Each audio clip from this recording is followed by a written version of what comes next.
Safi, située au nord-ouest du Maroc, entre Casablanca et Essaouira, compte près de 80 000 habitants. Cette ville représente le deuxième port d'exportation industrielle et constitue le quatrième port de pêche du royaume. Safi est également une ville qui cultive ses traditions, ainsi que son authenticité. Elle a su entre autres éviter une trop grande expansion du tourisme, préservant ainsi son côté rare. Cette charmante cité portuaire abandonnée par les Portugais, sa médina grouillante, ainsi que son quartier des potiers, méritent de s'y attarder quelques jours. La ville est considérée comme l'une des capitales nationales de la céramique, dont l'originalité réside dans l'utilisation d'un bleu profond qui fait toute sa spécificité.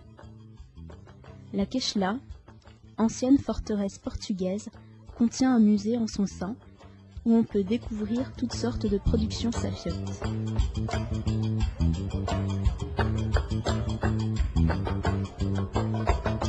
Les premiers navires européens abordèrent Safi au XVe siècle, où les Portugais y établirent un comptoir commercial servant de relais sur la route maritime de Guinée. En 1508, ces derniers se saisirent de la cité pour la fortifier.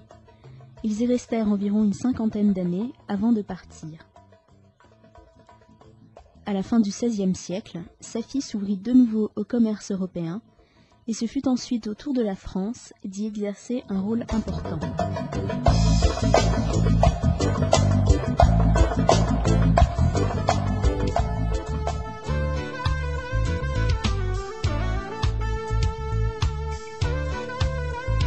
Besoin d'évasion?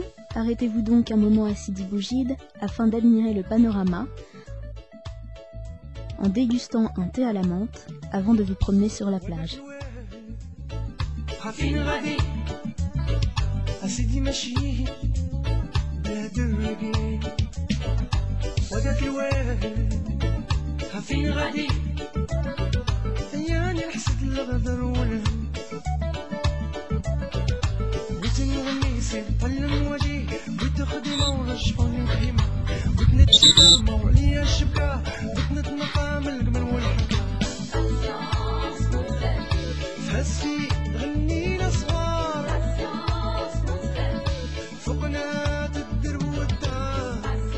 En fin d'après-midi, la Médina vous accueille à bras ouverts. Il s'agit de la plus ancienne partie de la ville de Safi. La vue du souk, bordée de multiples échoppes, regorge de trésors.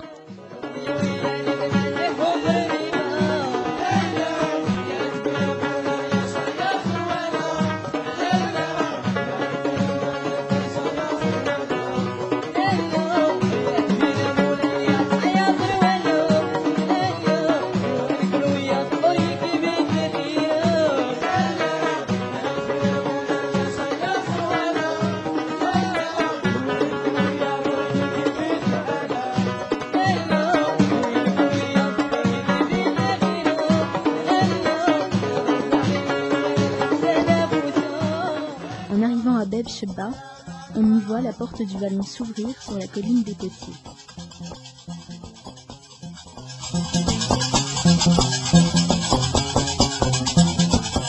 Sur celle-ci, des centaines d'artisans s'y sont installés pour la qualité de l'argile présente sur place.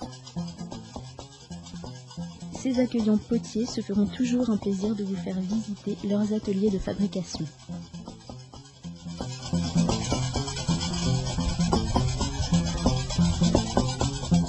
Situé sur leur hauteur, le musée national de la céramique surplombe la ville.